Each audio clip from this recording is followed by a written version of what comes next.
Nikunja Yuno means the pair. Yuno means yuga. There's a pair, Radha and Krishna and Nikunja. And what are they doing? What do men and women do when they get together? They enjoy the intimacies of amorous love. Rati Keli. It's a play. Keli means play. They play, love sports. They say sometimes love sports. Sports, love play. Rati Keli. Siddha, Yali Bir. And Ali means the gopis. Yuktir, Apekshaniya. Yuktir Apekshaniya. I'm very expertly, Yuktir means the Guru is very expertly connected with the gopis. So the Guru is connected, Yuktir. The Guru is connected with the Alivis. And Tatra Adi Daksha, he's very expert in helping them and assisting them. So we take this verse, Chaturvidha Sri Bhagavat Prasad. Sri Bhagavat Prasad means Radha Krishna Prasadi. Swad, Ana, Chiptan, Hari Bhakti Sangan. So swad means to taste, to chew, to eat. And Ana means grains. So this is the point. And now if you're going to take Ana, there's 4 kinds of Anas, and one type of Ana is Harinam, and one type of Ana is Krishna's form, and one type of Ana is Krishna's qualities, and one type of Ana is Krishna's Leela. And then you want to chew that and taste that. Swad Ana, that's really an interesting idea, and you can say like that, but if we say something, it must be backed up by Shastra. So I can't.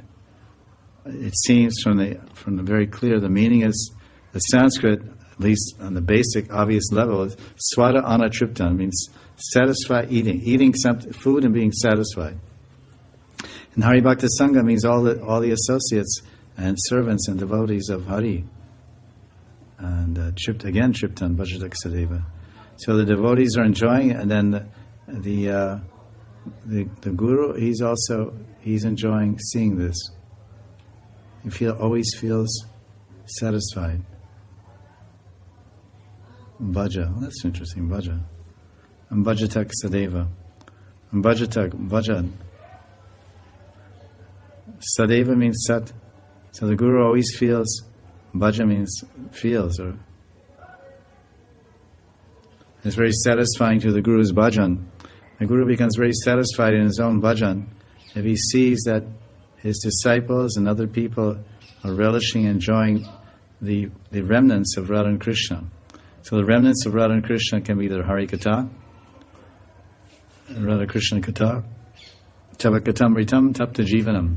So it's Amrit. Katha is Amrit, it's nectar, Swadana Triptan.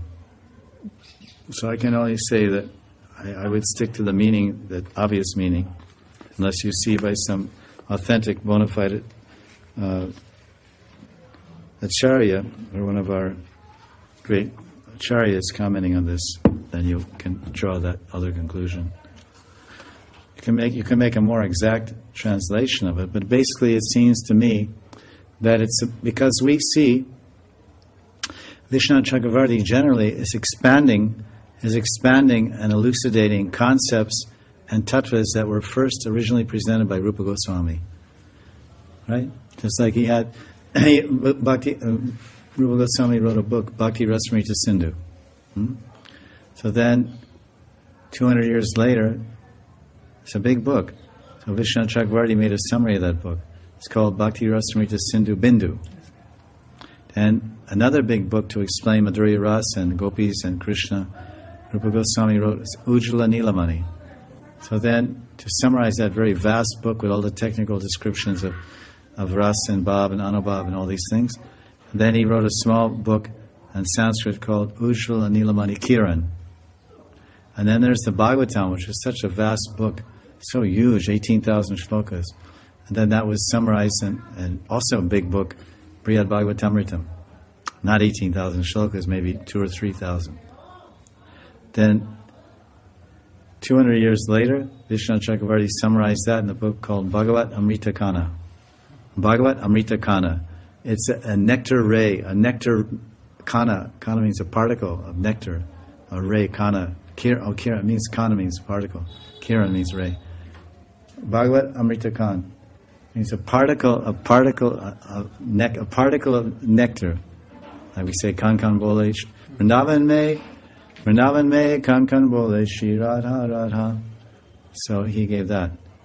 And then he gave that, but then also he gave that Ujjwala Nilamani Kiran, but then also he wrote all commentaries. He wrote commentaries on the Ujjwala Nilamani, huge commentaries.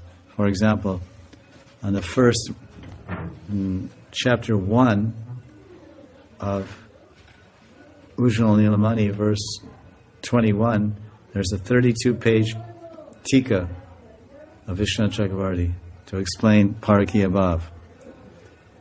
And so, Ujjwala Nilamani Kiran, which is Vishwanath's summary of Ujjwala Nilamani, is only a few pages, with just one verse, one tika is 30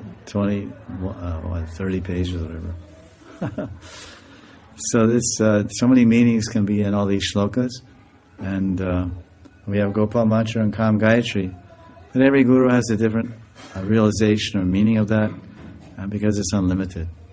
So then they share the meanings that they've realized and understood with their own followers.